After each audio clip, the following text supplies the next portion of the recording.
Bonjour et bienvenue dans Les Enfants de la République, dont vous êtes l'invité Roger-Paul Roy. Bonjour. Bonjour. Alors, vous venez de publier avec le neurologue Yves Agide « Je marche, donc je pense ». C'est Albin Michel. Vous êtes philosophe, écrivain, chercheur et enseignant. Vous avez publié une quarantaine d'ouvrages traduits dans plus de 30 langues. Alors, comment vous est venue cette idée de dialogue entre un philosophe et un homme de science ? D'abord parce que les dialogues entre philosophes et scientifiques se font rares, manquent, et que je crois que c'est une tâche à essayer de revivifier. Mais comme beaucoup de projets, finalement, ce livre est né d'un hasard. J'avais fait en 2016 un livre intitulé « Comment marchent les philosophes ?» Et puis j'étais venu présenter à l'Institut du cerveau, à l'invitation de cette institution, qui est à la Salpêtrière, un des tops de la recherche mondiale, mon petit livre, et je me disais, mais ces gens vont-ils être intéressés ? Je n'en savais rien, l'accueil était chaleureux, et j'ai vu le fondateur de cet Institut du cerveau, le grand neurologue Yves Agide, monter sur scène et faire un peu le clown, c'est-à-dire se mettre à mimer selon la démarche d'un parkinsonien, la démarche de tel type de pathologie, parce qu'il est spécialiste des maladies neurodégénératives. Et parce qu'on va en reparler après, hein, Oui. il dit que dans sa salle d'attente, en fonction de la démarche de ses patients, il diagnostique ce qu'ils ont. Voilà, il dit que la moitié du diagnostic est fait quand il voit la personne entrer dans le bureau et faire donc quelques pas à sa manière de marcher, parce que selon les maladies, il y a des formations de la démarche qui sont différentes. Et on va en parler. Voilà, et puis il est monté sur scène, il a fait un peu le clown, et on a sympathisé parce qu'on a sans doute en commun de ne pas se prendre très au sérieux, tout en ayant quelques diplômes et références, voilà. Et donc, ensuite, on s'est liés d'amitié. On s'est mis à faire des promenades ensemble, on a marché, on a fait pas mal de randonnées. Et puis, on réfléchissait parfois en marchant. Et un jour, on s'est demandé ce qu'était la marche du point de vue du cerveau, du point de vue de la pensée. Et on s'est dit, mais pourquoi ne pas prendre ces conversations comme objet ? Alors bien évidemment, nous n'avons rien enregistré. Il y a 8 promenades dans ce livre et qui sont écrites, mais qui essayent de ressembler à de vraies promenades et qui renouent autant que se faire se peut, enfin d'une manière à notre échelle évidemment, avec la vieille tradition Des philosophes des Grecs. et des penseurs. Mais oui, parce que dans l'Antiquité grecque, les penseurs marchaient, parlaient et réfléchissaient en même temps. Alors très modestement, on ne se prend pas ni pour Socrate, ni pour Aristote, ni pour quoi que ce soit, mais on a essayé... Ni ensuite pour Rousseau. Ni ensuite pour Rousseau, ni pour d'autres... Mais on a essayé, si vous voulez, de conjuguer le plaisir de la marche, le plaisir de la parole et le plaisir de la pensée. Et alors, Yves Agide, lui, il dit « Je marche pour penser ». Est-ce qu'on pourrait dire aussi « Je pense, donc je marche ». Oui, alors c'est tout le fond de notre dialogue entre lui et moi. Lui a l'habitude, comme beaucoup finalement de personnes et aussi de grands philosophes, il a l'habitude, quand il bute sur une difficulté, des fois dans ses travaux de recherche, parce qu'il faut rappeler qu'il a été chef de clinique à l'Institut Pasteur, qu'est-ce que je raconte, à la Salpêtrière, pardon. Il était chef de clinique à la Salpêtrière, professeur de neurologie à la Sorbonne, il est membre de l'Académie de médecine, et auteur de je ne sais pas combien de centaines d'articles scientifiques sur le cerveau, et il explique comment, quand il bute sur une difficulté, eh bien, il va marcher. Et là, parfois, il a plus d'idées, il trouve la solution, voilà, pas nécessairement, mais en tout cas, il avance plus facilement dans la pensée en avançant physiquement sur un sentier ou dans une promenade. Alors justement, quelle est votre définition de la marche ? Et puis, qu'est-ce que marcher ? Qu'est-ce que penser ? Quel rapport entre marcher et penser ? Alors, essayons de faire le tour de tout ça. Mais alors, ma définition de la marche, j'ai essayé de chercher celle qui était le plus englobante. Et j'ai envie de dire que c'est un déséquilibre permanent qui fait avancer l'humanité. Et cette définition simple, elle a l'avantage de fonctionner, je ne vais pas dire marcher, elle a l'avantage de fonctionner pour notre manière physique de mettre un pied devant l'autre, qui est continuellement un déséquilibre. Vous savez, ce qu'on a remarqué depuis le XVIIIe siècle déjà, mais c'est confirmé par toutes les recherches, c'est que la marche humaine, elle est très bizarre. Et c'est une chute provoquez, vous commencez à tomber un petit peu, et puis vous vous rattrapez avec l'autre pied, mais il faut réenclencher ce début de chute pour pouvoir avancer. C'est le déséquilibre qui fait avancer physiquement. Et j'avais suggéré, comme idée philosophique, que la pensée fonctionne de la même manière. C'est le lien entre marcher et penser, entre la pensée et la marche.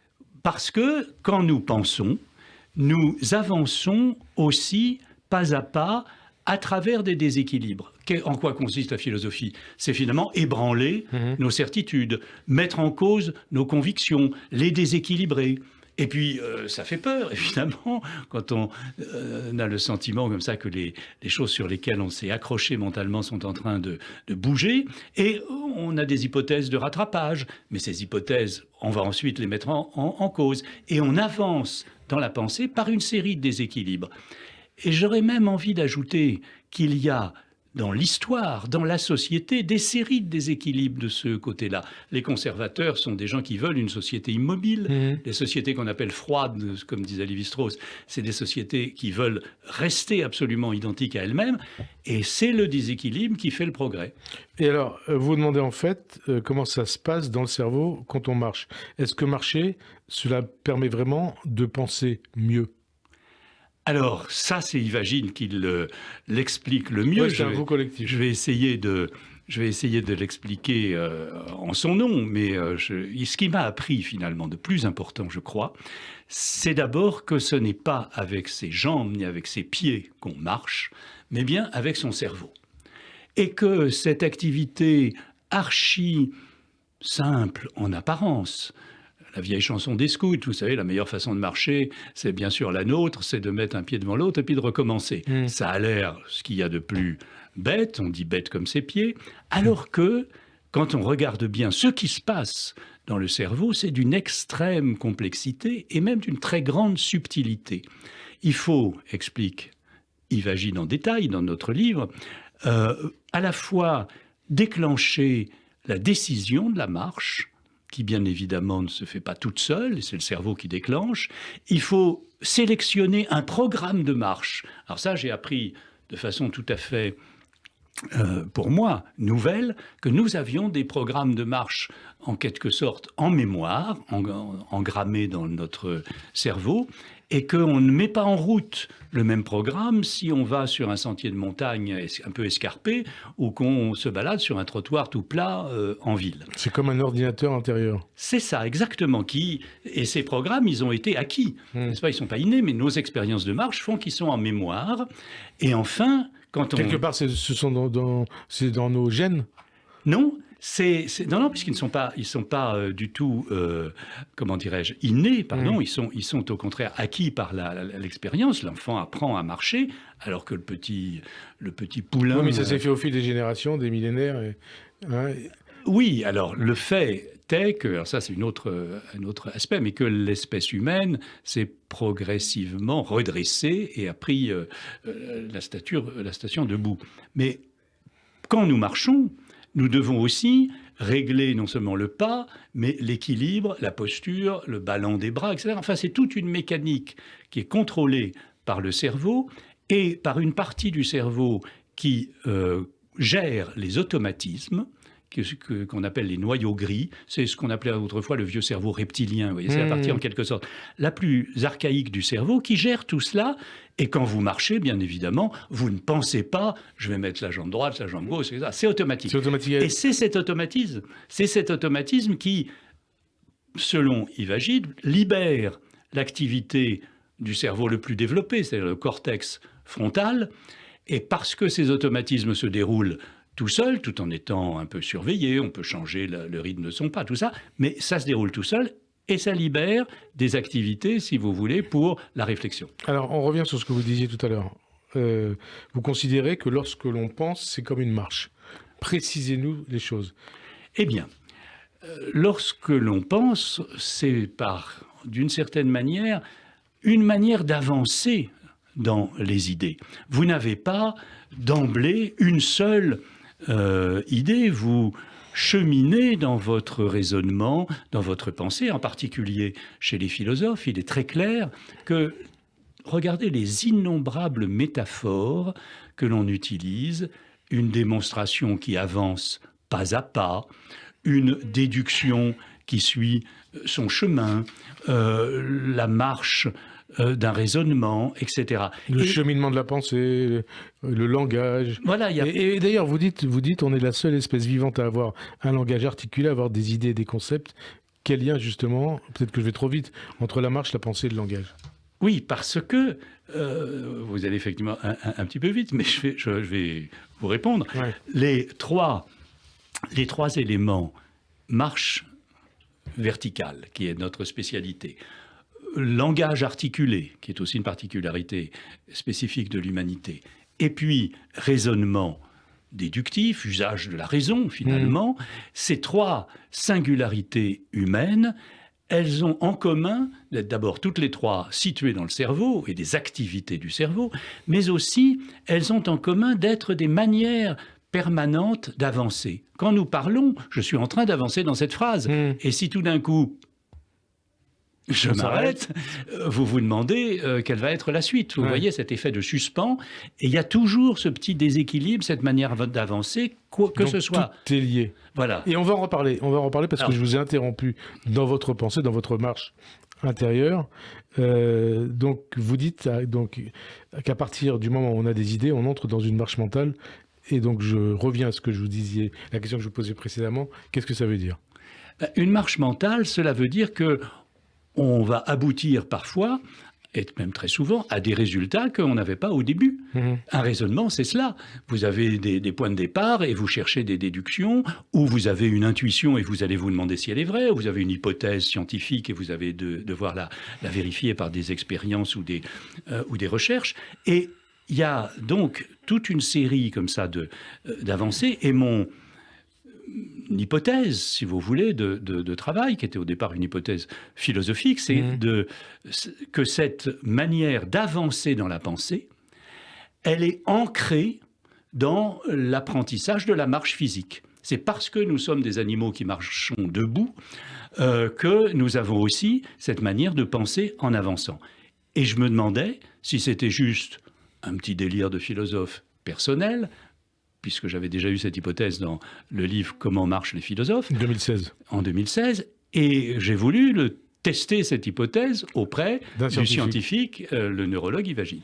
Et alors, et je vous dis tout de suite, il m'a dit que c'était possible. Et voilà. alors, vous avez constaté tous les deux, vous écrivez, que marcher debout sur deux jambes, c'est ce qui nous caractérise, ce qui caractérise l'homme, l'humain, parmi toutes les autres espèces. Oui, parce qu'il y a quelques espèces qui peuvent avec le tenir. Singe qui se rapproche un peu de l'homme. Voilà, mais les singes s'appuient aussi souvent à quatre pattes. Ils ne marchent pas longtemps sur deux jambes. Et surtout, et les ours aussi peuvent se dresser, mais passer plus, en gros le critère c'est plus de la moitié du temps. Or nous passons extrêmement peu de temps à marcher à quatre pattes, pratiquement jamais, alors que notre mode de locomotion, mais qui est un mode appris. Regardez tous les petits-enfants qui apprennent à marcher, c'est pas immédiat, c'est un peu compliqué, il faut tâtonner, et ça Et après, il se lève. Et après, il se lève, oui, mais il se lève, et quand il marche, c'est d'abord un peu maladroit, puis il tombe, les équilibres, enfin, vous voyez bien comment sont les petits, on voit ça très, très bien. Et du coup, l'idée, si vous voulez, c'est que cet apprentissage de la marche, et bientôt cet apprentissage du langage, et ensuite de la pensée, fonctionne sur une sorte de même modèle de petits déséquilibres et d'avancée. Alors la marche, c'est une activité physique, la philosophie est intellectuelle et théorique. Alors pourquoi cette idée de rapprocher ces deux activités telles que la marche et la pensée ? Eh bien parce qu'elles ont justement une même structure de déséquilibre, si je puis dire. Vous voyez, C'est pour aller au-delà de ce que vous disiez tout à l'heure.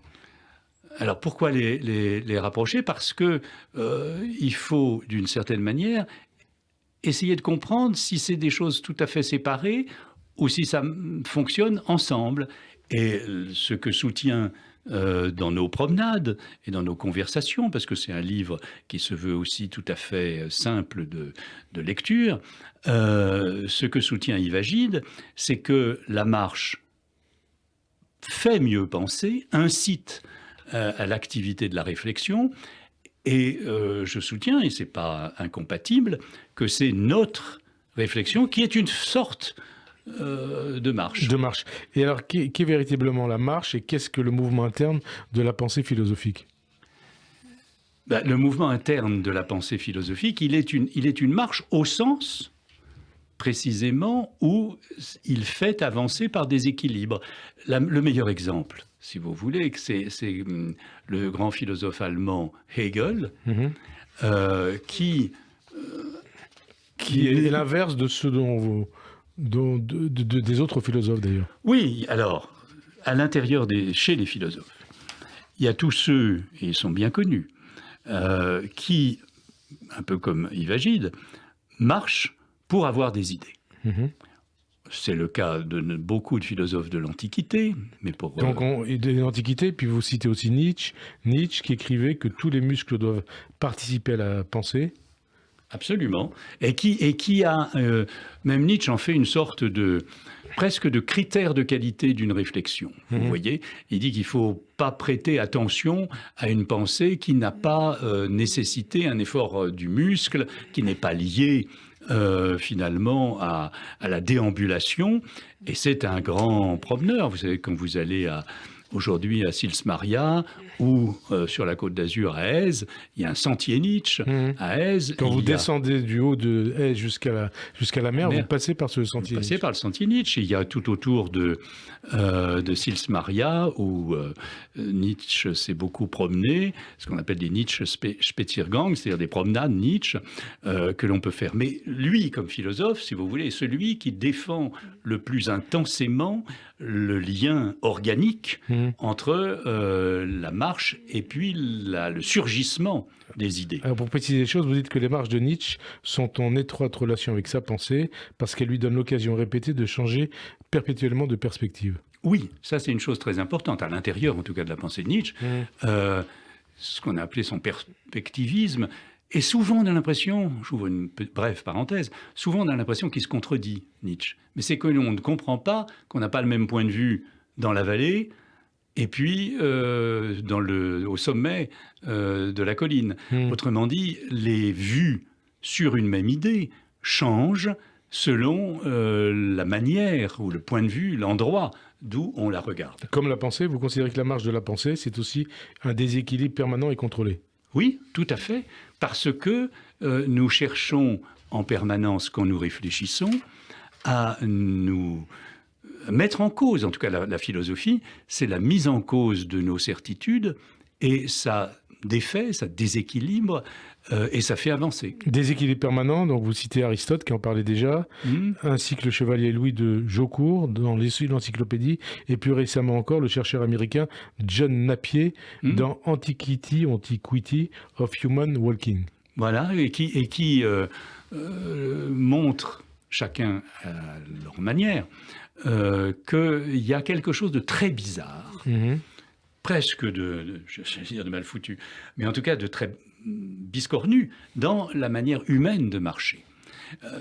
Si toutes les autres espèces vivantes ont d'autres manières, c'est parce que c'est beaucoup plus économique, si j'ose dire, en déplacement, de marcher à quatre pattes que sur deux, où il faut tenir l'équilibre, où il faut régler la posture. Et donc, c'est quelque chose de beaucoup plus compliqué, mais qui nous caractérise absolument, et qui a été étudié. Le chevalier de Jaucourt, c'est un des collaborateurs de l'encyclopédie, Diderot et d'Alembert.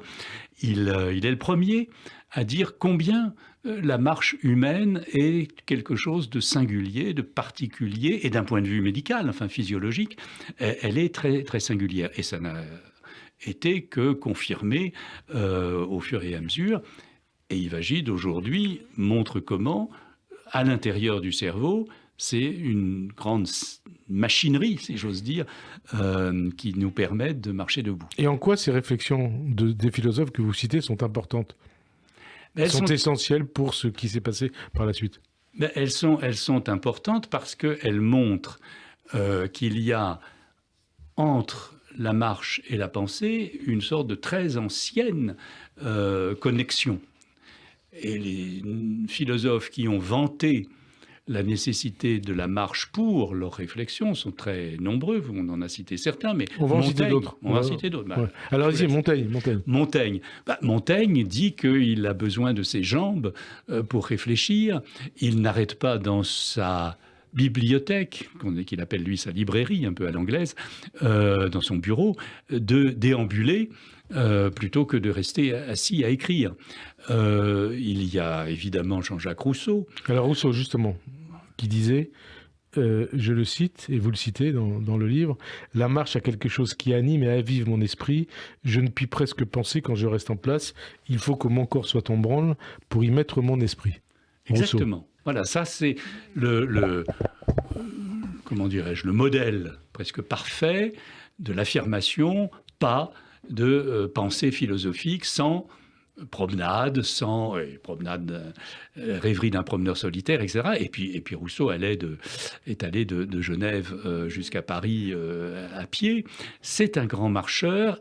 Et pour lui, marcher et penser sont vraiment des activités en quelque sorte, non pas rigoureusement identiques, mais inséparables. Est-ce que sans la marche, Rousseau aurait été Rousseau ? Je ne le pense pas. Lui-même dit que c'est absolument inséparable et absolument lié. Et puis il y a des contre-exemples. Alors, non, mais d'abord sur les exemples. On parlera des contre-exemples, on parlera d'Hegel, on parlera aussi de Bouddha. Hein, oui. Descartes, qui propose aussi une façon de marcher en rupture avec l'histoire de la pensée. Absolument, et qui ne cesse de prendre, Descartes, des métaphores, dont je pense que ce n'est pas vraiment des métaphores, puisque ça correspond à une réalité, mais des métaphores dans le domaine de la marche pour parler des idées, pour parler d'être sur la piste d'une idée, ne pas dévier, rester dans le sillon, si j'ose dire, dans le sentier. Et quand on le lit, on a absolument le sentiment que la réflexion philosophique est une sorte de déambulation parmi les questions. Alors, vous le citez, Descartes, « Ceux qui ne marchent que fort lentement peuvent avancer beaucoup davantage s'ils suivent toujours le droit chemin que ne font ceux qui courent et qui s'en éloignent. » Oui, ça c'est dans le discours de la méthode. Ça veut dire mieux vaut aller lentement, mais pas à pas, dans le bon chemin et ne pas se gourer, comme nous dirions aujourd'hui, que de sembler aller très vite, mais sans guide, sans méthode, sans application, et d'aboutir finalement à des résultats qui sont n'importe quoi. Alors c'est une métaphore par rapport à ce que l'on peut vivre, par rapport aussi au cheminement de la pensée. Voilà, et alors j'ai tendance, c'est un des objets de nos conversations avec Yves Agide, j'ai tendance à penser que ce n'est pas une métaphore, justement. C'est-à-dire qu'il se passe probablement dans notre cerveau les mêmes genres de processus lorsque nous marchons physiquement et lorsque nous marchons mentalement par la pensée. Et comme je vous le disais, il me dit que ça n'est pas impossible, ce qui déjà me rassure, ça n'est pas démontré, parce qu'on n'a pas encore les moyens même d'imagerie qui le permettrait, mais que l'hypothèse lui a paru vraisemblable. Est-ce à dire que penser méthodiquement, c'est marcher droit, peut-être en direction du vrai, de la vérité, de la réalité? Oui, c'est toujours ça l'idée. C'est toujours ça l'idée, même... je ne sais pas si j'en parle dans ce livre, je crois que oui, mais même la vieille... Vous en parlez dans ce livre et vous en parlez aussi dans le précédent livre de 2016. Non, mais je passe à la caverne de Platon. Et vous parlez de l'allégorie de la caverne. Oui. Voilà. Ouais. Eh bien, il y a déjà dans cette matrice, c'est finalement la matrice de la philosophie européenne, des gens sont prisonniers. Je crois que c'est le premier texte qu'on apprend en terminale en philo. Mais ce qu'on oublie de souligner, c'est que c'est une histoire de marche aussi. Il faut aller délivrer le prisonnier qui se croit dans un monde réel alors qu'il est en train simplement de regarder des ombres et des images. Et il faut le faire marcher. Et Platon dit, c'est douloureux au début, il n'avait pas l'habitude de se déplacer. Et on l'emmène voir le monde des idées. Et donc, la première, finalement, description de cette sortie de l'illusion pour se tourner vers des vérités philosophiques, la caverne de Platon, c'est aussi une histoire de marche. Il faut sortir de l'immobilité, aller pas à pas, et aller pas à pas découvrir les vérités. Parce que marche, vous écrivez aussi marche, le terme marche a plusieurs sens. Absolument. De nombreux sens. En français, ça signifie très souvent fonctionne. On dit que le moteur marche ou que la machine marche, ce que aucun anglais... Ce qui n'est pas le cas en anglais, vous Mais non, on dit que le moteur, en anglais, on dit the engine works, le moteur travaille, alors que nous disons qu'il marche. Ça, c'est un imaginaire de la technique un peu différent. Mais aussi, vous avez mille façons, lorsque vous dites... il m'a raconté des histoires, il m'a fait marcher. Ouais. Ça veut dire, il m'a berné. Il m'a fait tourner en bourrique. Voilà, ou en tout cas, il m'a fait entrer dans un monde illusoire que j'ai cru vrai. Et puis, il y a aussi toutes ces expressions courantes. Comment est-ce que c'est un film qui marche bien, au sens où est-ce qu'il se vend, est-ce qu'il rencontre du succès, Bon, il y a donc toute une série comme ça de dérivés du terme qui disent quoi? Eh bien, qu'il y a finalement un imaginaire de la marche qui, dans le vocabulaire courant, peut vouloir dire à la fois croire ou bien rencontrer du succès. Et alors, à côté des marcheurs de la méthode comme Descartes et Kant, il y a les philosophes déambulateurs, Diderot, qui marchent sans savoir toujours où il va. Ça change quoi au niveau du cheminement de la pensée? Eh bien, ça laisse place, au lieu de la méthode rigoureuse, déductive et rationnelle au type Descartes, à ce qu'on appelle peut-être dans le langage moderne la serendipity, vous voyez, c'est-à-dire la découverte par hasard de choses importantes, mais qu'on n'attendait pas. C'est comme une découverte scientifique, quoi. Ah, c'est plus... Non, parce qu'il y a des découvertes scientifiques, souvent, elles peuvent mais on peut les trouver par hasard. Ouais. Mais généralement, on les cherche méthodiquement. Mais on peut, ça arrive... Mais chez Diderot, dans Jacques le Fataliste, c'est l'idée que on déambule, on ne sait pas très bien où on va, au hasard, et que c'est une image, d'une certaine manière, de l'existence aussi. Ouais. La vie par hasard et le flux dans lequel que nous suivons. C'est l'inverse de Kant, qui faisait tous les jours le même trajet, et vous écrivez tellement ponctuel que les habitants de Königsberg, où ils vivaient, aujourd'hui Kaliningrad, pouvaient régler leur montre sur son passage. Oui, c'est une légende, je ne sais pas si elle est vraie, mais elle a toujours été rapportée par les historiens. Et la suite de la légende, c'est qu'il y a un seul jour où il a été en retard, c'est celui où on a appris le 14 juillet, l'existence du 14 juillet 89, avec le début de la Révolution française. Alors Hegel, tout le contraire, vous en parliez il y a quelques minutes, donc qui ne marche pas. Alors Hegel, c'est exactement ce que Nietzsche appelle un cul de plomb, c'est-à-dire quelqu'un qui est essentiellement assis, est un philosophe de bureau, toutes les images ou les portraits que nous avons de lui sont statiques, et on a des gravures, il fait cours, debout, à son pupitre, à ses étudiants, etc. Et cependant, ce philosophe de bibliothèque, immobile, et généralement assis et sédentaire, est celui qui invente la marche de l'histoire, la marche de l'esprit, la dialectique, c'est-à-dire le mouvement interne des concepts. Le fait que les idées bougent. C'est ça, exactement. Et c'est en fait un penseur de la marche de la pensée, enfin un penseur du mouvement interne des idées et des concepts, et qui incarne finalement l'inverse de ce que Rousseau, ou Nietzsche ou Montaigne représentent. Pas du tout un penseur qui doit déambuler pour penser, mais un penseur qui, d'une certaine manière, déambule dans sa tête, ce qui est plutôt ce que j'ai tendance à dire, si vous voulez, ou à souligner. Les deux ne sont pas contraires, mais d'un côté, on va marcher physiquement pour penser mieux, et de l'autre, on va s'apercevoir que penser, c'est une certaine manière de marcher mentalement. En clair, quelqu'un qui ne bouge pas marche dans sa tête. Un philosophe qui ne bouge pas marche dans sa tête. Absolument, et même pas seulement... Pas seulement un philosophe, bien sûr. Voilà, toute personne qui pense me paraît marcher dans sa tête, oui. Alors que nous apprend Bouddha, représenté la plupart du temps assis? Eh bien, il est assis sous l'arbre de la bodhi, c'est-à-dire l'éveil, puisque Bouddha, ça veut dire éveillé en sanskrit. Et il a, dans cet éveil, il connaît ce qu'on appelle finalement en Inde un darshan, c'est-à-dire une vue de la réalité.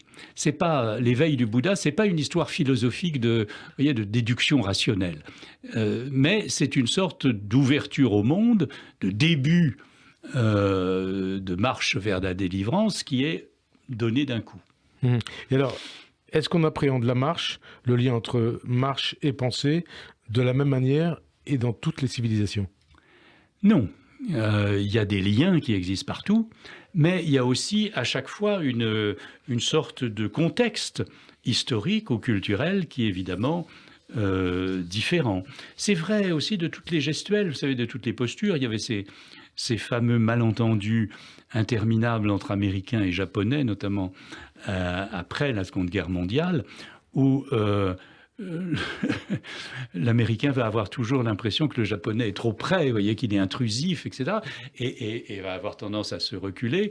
Et le Japonais aura l'impression que l'autre est absolument distant, tout simplement parce qu'il y a des écarts physiques, des distances corporelles qui sont paramétrées culturellement. On n'a pas conscience de cela, mais on parle selon les civilisations ou les cultures, plus ou moins près les uns des autres. C'est pareil pour marcher. Ça change quelque chose au cheminement de la pensée et au langage?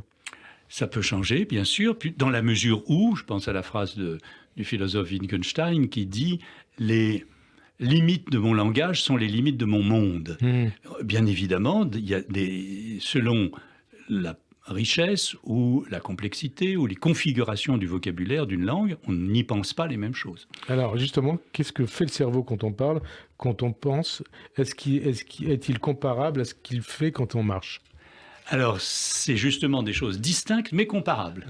C'est pas la même chose puisque ce ne sont pas d'abord les mêmes zones du cerveau qui sont activées, ce ne sont pas non plus les mêmes processus, ce ne sont pas non plus les mêmes muscles du corps. Puisque quand vous parlez, c'est les muscles du larynx, c'est le souffle, c'est les cordes vocales. C'est interne, oui. Bon, et donc c'est autre chose. Mais cependant, c'est comparable parce qu'il y a à la fois décision, envoi de programmes. Nous avons aussi des programmes linguistiques, même des programmes intellectuels. Les règles de la grammaire, vous les appliquez sans y penser.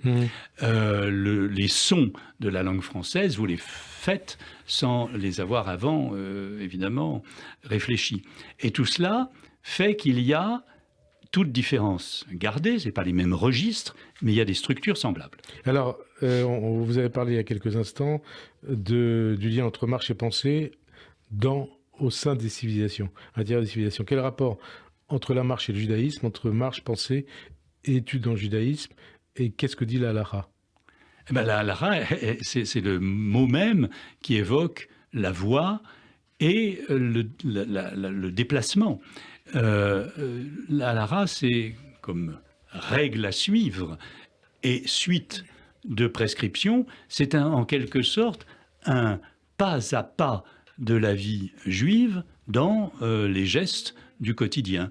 Et je pense qu'il y a une sorte de convergence profonde entre cette structure de la marche, celle de la pensée, et celle de l'orthopraxie, de ce qu'il faut faire pour être conforme dans sa vie quotidienne à la loi. Alors, dans l'étude de la loi, du Talmud, de la Bible, il y a ce lien entre marche et pensée, ou marche intérieure et pensée? Oui, il y a toujours, quand on lit bien les textes, du pas à pas, du cheminement, des bifurcations, et toute une topographie, si vous voulez, de l'étude, de la même manière qu'il y a une topographie des sentiers que nous faisons physiquement ou des raisonnements que nous suivons intellectuellement. Vous diriez que c'est au centre de la pensée juive? Je pense que l'idée de loi est évidemment au centre de la pensée juive.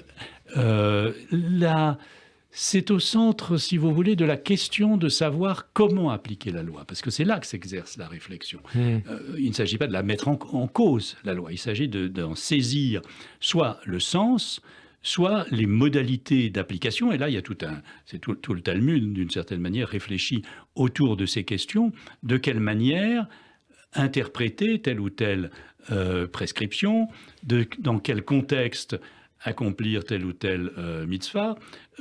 Et là, il y a un travail qui est un travail aussi de réflexion, mais qui est d'une certaine manière une marche vers la réalité.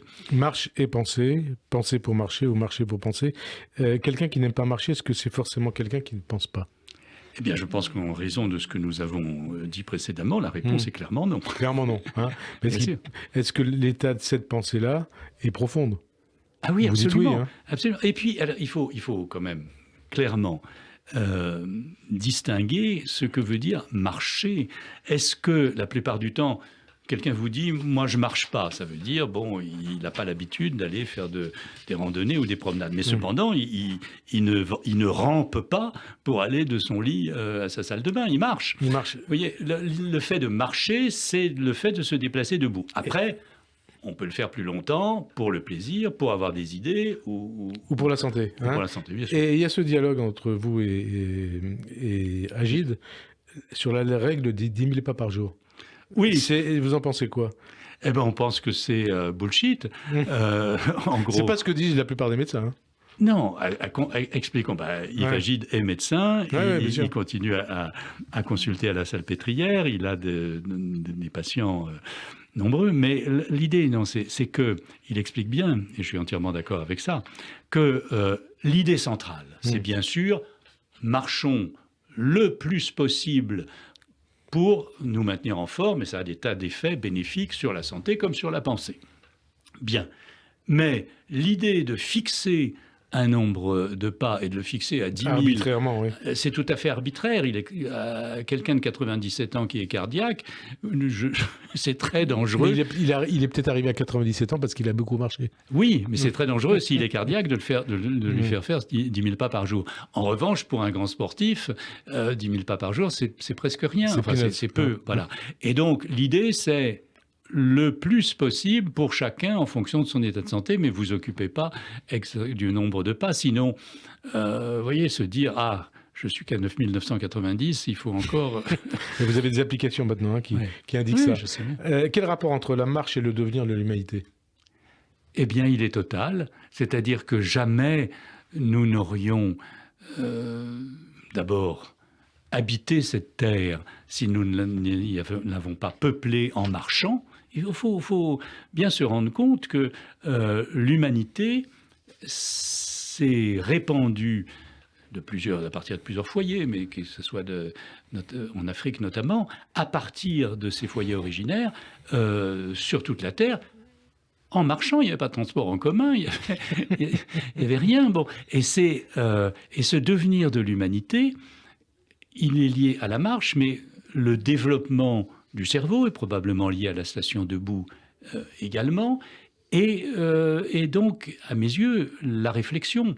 Il n'y a pas d'humanité sans marche à tous les sens. Et la marche, évidemment, de l'histoire, de la civilisation, du progrès, c'est lié également à ce mouvement perpétuel. Alors, et quel rapport, c'est au centre de votre livre, hein, quel lien entre les connaissances scientifiques et la philosophie ? Eh bien, c'est un lien malheureusement plutôt en déclin. Et vous le regrettez ? Oui, grandement, mais on n'est pas les seuls. Il y a l'idée de double culture est une vieille remarque. Elle était déjà faite par Snow à Cambridge dans les années 30. Le divorce, et Yves Agide explique comment les scientifiques et les philosophes vivent finalement dans des silos séparés, la plupart du temps. Alors que, autrefois... Il y a des exemples de philosophes qui étaient mathématiciens et l'inverse. Mais il y en a mille. Dans l'Antiquité, évidemment, mais Descartes est évidemment un mathématicien, Leibniz également. Le divorce commence réellement au XIXe siècle et il n'a fait avec la spécialisation, avec la spécialisation des recherches que se creuser. Je crois qu'il faut essayer, parce que sinon on aboutit à des sortes de mondes qui ne se parlent plus. Vous avez des littéraires qui ne sont incapables de dire ce qu'est l'accélération d'une particule, ou qui ne savent rien sur les principes fondamentaux de la thermodynamique. Et puis, des scientifiques qui imaginent qu'il n'y a dans la philosophie que du décoratif ou de l'incompréhensible. Il faut renouer ces dialogues-là. On a essayé très modestement de le commencer. On n'est évidemment pas les seuls, mais c'est une chose très importante. Alors, vous citez aussi un autre exemple, un autre exemple, un autre concept. Les Romains se souvenaient de la manière de marcher de leurs amis. Vous écrivez « Montre-moi comment tu marches, je te dirai comment tu penses ». En regardant, et ça nous renvoie à ce que vous disiez de Yves Agide et de sa salle d'attente. Voilà, parce que lui... En regardant les gens marcher, on peut voir leur personnalité. Voilà, ce que lui, il fait médicalement, les Romains le faisaient, si j'ai envie de dire culturellement, de façon habituelle, en voyant un Romain marcher, l'autre savait la plupart du temps à quelle classe sociale il appartenait, parfois de quelle région il venait, etc. Et ça, c'est quelque chose qui est pour nous tout à fait perdu. Ça apporte quoi? Et ça apporte une forme d'attention aux signes du corps, vous voyez, et aux démarches. Nous ne remarquons pas clairement combien les démarches de chacun sont différentes. Et Yves Agide parle d'ailleurs des démarches des adolescents. Oui. Et il parle aussi des démarches des prétentieux. Il dit on le reconnaît tout de suite, les petits péteux superficiels. Voilà, ce qu'on appelle les PPS, les petits péteux superficiels, oui. Vous les reconnaissez aussi? Oui, bien sûr. C'est-à-dire qu'il y a, si vous voulez, des manières de marcher qui, particulières à chacun, mais dénotent aussi des tempéraments, des caractères, des attitudes, qui ne sont pas seulement des attitudes corporelles et physiques, mais qui sont, je crois, des attitudes mentales vis-à-vis de l'existence des autres ou de soi-même. Alors, pour conclure, on va prendre quelques exemples. Qu'est-ce que vous pensez de la marche d'Emmanuel Macron? Alors, c'est une manière tout à fait classique, finalement, de refuser l'immobilisme. Oui, la réforme. Voilà.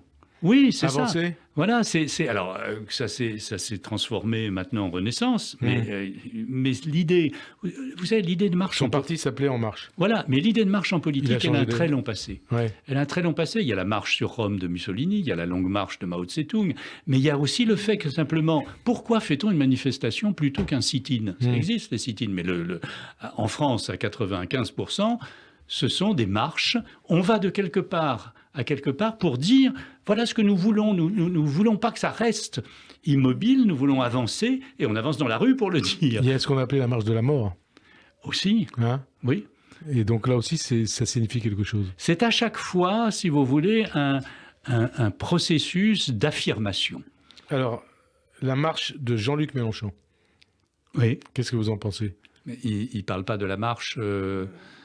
Non, mais sa façon de marcher. Ah, sa façon de marcher. Pour moi, alors, ça dépend dans quelle scène. Ou marche son cheminement de l'esprit, peut-être, si vous voulez.